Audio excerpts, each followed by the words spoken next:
first to introduce yourself in maybe 5 sentences, like your personality? Okay. It's very simply I can say born in a land where it's easy for me to lean towards the spirituality because it makes me one step easier. And luckily I grew up in a different space of India. I was traveling a lot with my father. So I have seen most of the India and I have collected the memories and experiences which is shaping me today. So, because you are my yoga teacher, I want to ask you about yoga. What is yoga for you? And as for your perspective, and how it has evolved this definition during the years? I'm in the stage of my practices where I want to define what is yoga for me, not coming from the books, teachers, or master, how they explain to me, because it will be always a second-hand experience for me. So it's my own journey right now, and I'm really still trying to find out the definition which is from me and through me. So it's constantly evolving that what is yoga for me without those masters, teachers and books I've read before. So I can't really answer what is yoga right now because I'm still on that process. But I can give you the book answer. Yoga is union between Shiva and Shakti, union between hot and cold. That's what we get from books and the masters and teachers. But, So like the connection with the duality, like yes. When duality becomes one, that is yoga. Where there is no mind involved, that is yoga. For me right now is that. and where does God fit into this duality? What we are really doing, we are looking for the union with that higher consciousness. Some people they call it, name the God. Call it God, some Shiva, Shakti, Jesus, or they name it very differently. But the whole idea of, for me to practice in yoga, merge with that divine higher consciousness. So if we put in the definition that higher consciousness is actually God. And what I'm trying to do is recognizing that God everywhere and also within me. So for me, whole yoga practice is recognizing the God. Is there like any practice you feel that makes you connect with this higher consciousness? Something you do in your I've done few kinds of practices. I've done multiple ways of meditate. I've done multiple ways of asanas and everything I explored. But right now, which I'm realizing, the teaching for me is the best way to connect to myself. And my teaching is help people to recognize the God in them. So when I'm saying to them, when I'm sharing to that, I'm also listening myself. Yeah? So for me right now, my biggest practice is teaching. The more I teach, the more I spread this awareness that actually you are God. But when I'm telling you, you are the God, I am also the first listener. Yeah? So right now, the current teaching or current good practice is the teaching. And I'm very lucky to be on the way to becoming a teacher. Nice. Yeah, teaching is a very good practice. How about teaching, I would like to ask you, like, how do you do it, or if you have had this thing where you are holding space for the group, has it ever feel like too much, like exhausting? Yes.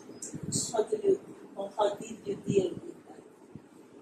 Yes, in the beginning, after my classes, I'm going and very tired and very hungry sometimes. And the more I start teaching, and then I'm realizing, actually in the class, I'm just pretending. I'm just copying my past teachers. I'm just copying the books, quotes from them, and just sharing. You're being in the class and you're just doing acting. You're not just being yourself.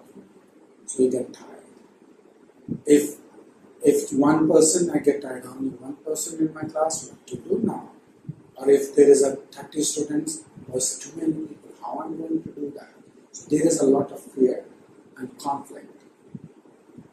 But then with the time I realize that with the time, when I'm teaching with the fear, actually I'm becoming slave of the students. I'm doing to make them pleasure. I'm doing things for them. Okay. In a good society, it's a good idea that you're giving to something to somebody. But then I realize I'm losing myself doing that. And the more I am into the class, the more relaxed I am. And it's one person or 30 people in my class, it really doesn't matter now. Because I'm not becoming slave of the students. I'm the master of myself. And when I realize I'm the master of myself, I'm also telling people, you're the master of yourself as well. So that class becomes very powerful. And there is no fear and no conflict.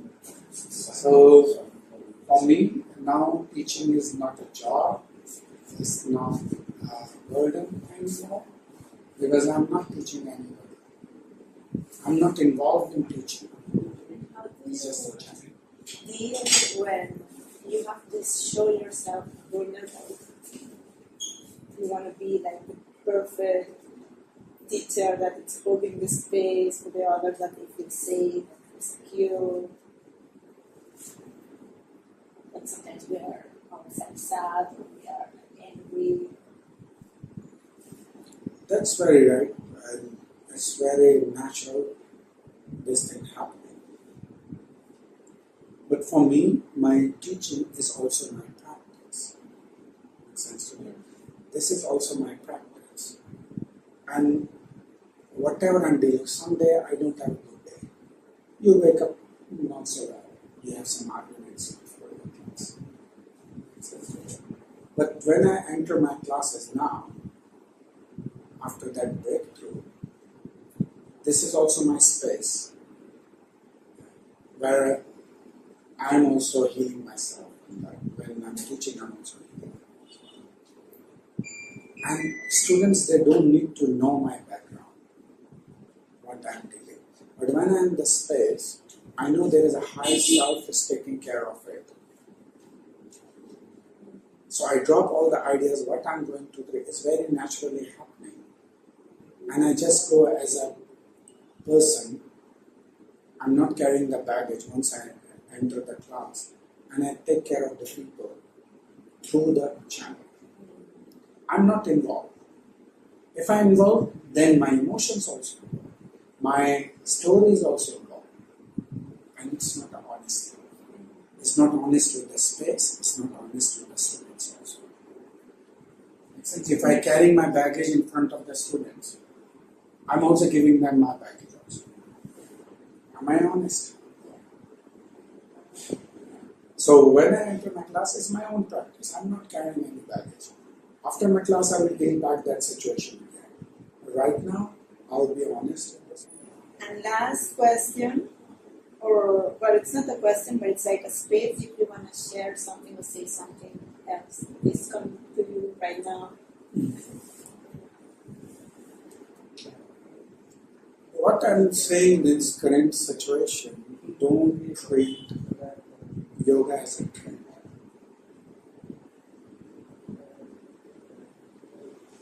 There is a trend going on. Instead of understanding the yoga into the depth, we are riding the wave of trend. You are practicing, I also go for practice.